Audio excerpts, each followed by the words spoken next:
नमस्कार दोस्तों, स्वागत है आपका। आज हम बात करेंगे डिवोर्स के बारे में। तो दोस्तों, जब कभी भी हस्बैंड एंड वाइफ एक दूसरे से अलग होने का फैसला करते हैं तो वो कोर्ट जाते हैं। लेकिन ज़्यादातर लोगों को नहीं पता कि डिवोर्स दो प्रकार के होते हैं। पहला म्यूचुअल कंसेंट डिवोर्स, दूसरा कंटेस्टेड डिवोर्स। तो दोस्तों, आज के वीडियो में हम जानेंगे कि डिवोर्स के दो मुख्य प्रकार, म्यूचुअल कंसेंट डिवोर्स और कंटेस्टेड डिवोर्स में क्या फ़र्क होता है, कौन सा आसान है, कौन सा लंबा चलता है और किन परिस्थितियों में कौन सा केस फाइल किया जा सकता है। लेकिन ये जानने के पहले हम लोग जानेंगे कि डिवोर्स क्या होता है। तो दोस्तों, डिवोर्स का मतलब होता है, कानूनी भाषा में डिवोर्स का अर्थ है हस्बैंड एंड वाइफ के बीच में विवाह का जो संबंध है उसका लीगल अंत।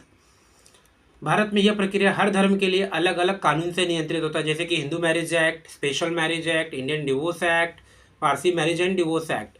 तो इसमें वीडियो बनाने वाला हूँ कि म्यूचुअल कंसेंट डिवोर्स में, हिंदू मैरिज एक्ट में कभी कैसे क्या करना कैसे होता है, स्पेशल मैरिज एक्ट में कैसे होता है, और अन्य जो एक्ट है उसके बारे में वीडियो बनाने वाला हूँ मैं। तो डिटेल्स में हर एक एक्ट का जो वीडियो बनाऊंगा तो उसमें मैं बात करूँगा मैं।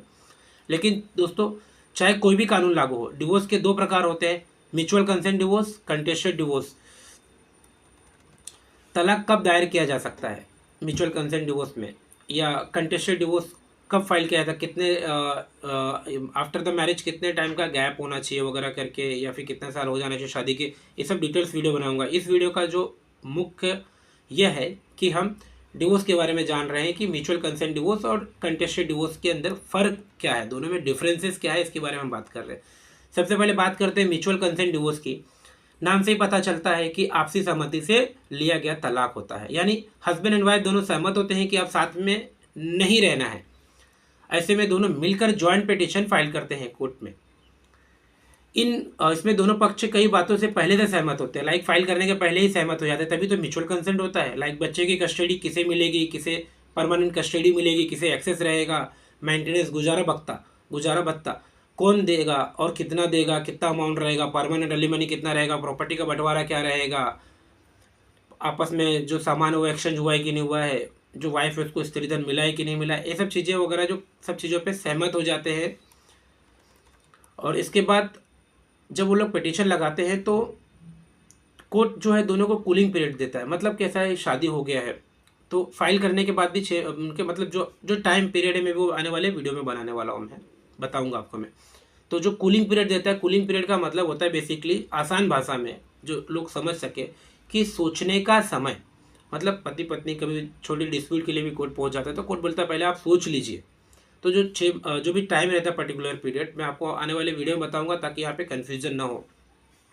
तो कूलिंग पीरियड देता है। अब कूलिंग पीरियड ओवर होने के बाद भी उनका डिसीजन रहता है कि नहीं, हमें साथ में नहीं रहना है, तो ऐसे में कोर्ट डिवोर्स डिक्री पास कर देती है।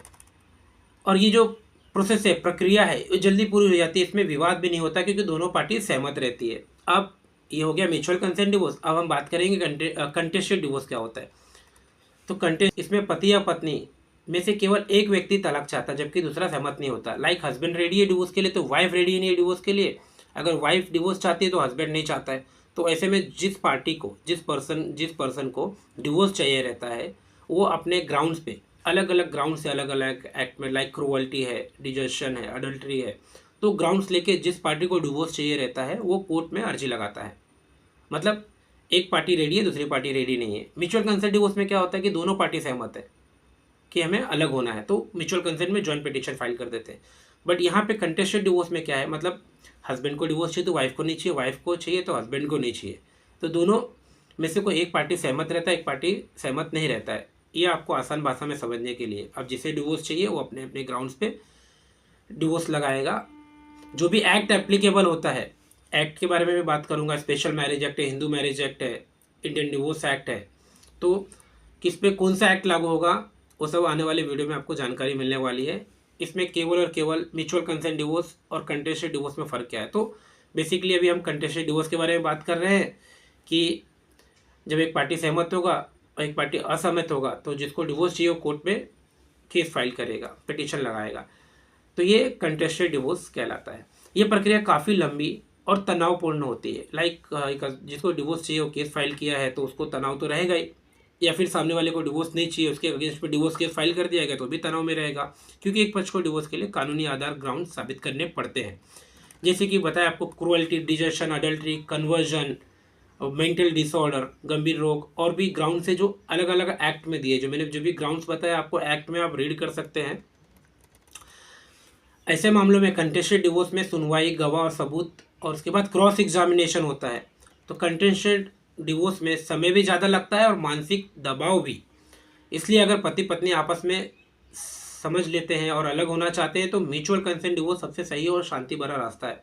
अगर आपको लगता है कि अब नहीं रह सकते साथ में, तो दोनों को म्यूचुअल कंसेंट डिवोर्स के लिए जाना होता है, तो जॉइंट पिटीशन फाइल करते हैं। और एक पार्टी चाहती कि नहीं मुझे साथ में रहना, दूसरी पार्टी को लगता है कि ये ग्राउंड्स है, इस ग्राउंड्स के बेस पे मैं इसके साथ में नहीं रहना चाहता, तो वो म्यूचुअल कंटेस्टेड डिवोर्स लगाता है। तो दोस्तों आज हमने बात किया कि कंटेस्टेड डिवोर्स और म्यूचुअल कंसेंट डिवोर्स में क्या फ़र्क होता है। तो मैं लास्ट में इतना और बता देना चाहूँगा ताकि आप समझ जाए। म्यूचुअल कंसेंट डिवोर्स मतलब दोनों पार्टी रेडी है डिवोर्स के लिए। कंटेस्टेड डिवोर्स मतलब एक पार्टी रेडी है, दूसरी पार्टी रेडी नहीं है। तो जो पार्टी रेडी रहेगा, जिसको चाहिए रहेगा डिवोर्स, वो अपने ग्राउंड्स पे अर्जी लगाएगा। ठीक है।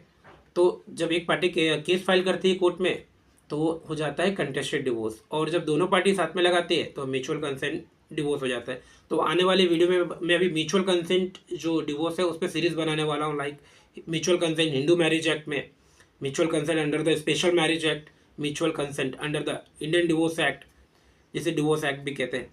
और उसके बाद तो ये एक्ट जो है वो कौन कौन से लोगों पे कब लागू होता है, स्पेशल मैरिज एक्ट किस पे लागू होगा, हिंदू मैरिज एक्ट किस पे लागू होगा, इंडियन डिवोर्स एक्ट किस पे लागू होगा, उसके अंदर अगर म्यूचुअल कंसेंट में जाना है तो कौन से सेक्शन में फाइल होगा, कितना टाइम पीरियड आपको वेट करना है फाइलिंग करने के पहले, क्योंकि वो भी बहुत ज़रूरी होता है। तो आने वाली वीडियो में मैं वो सब सीरीज में बनाने वाला हूँ। इस वीडियो में मैंने केवल बात किया है कि म्यूचुअल कंसेंट डिवोर्स और कंटेस्टेड डिवोर्स में फ़र्क क्या होता है डिटेल्स में, ताकि आप लोग आसान भाषा में समझ सके कि ये जो दो प्रकार है, कब कंटेस्टेड डिवोर्स लगाना है, कब म्यूचुअल कंसेंट डिवोर्स लगाना है। तो दोस्तों आज आपने जाना कि डिवोर्स के दो प्रकार होते हैं, म्यूचुअल कंसेंट डिवोर्स और कंटेस्टेड डिवोर्स, और दोनों में क्या अंतर है, क्या फ़र्क है।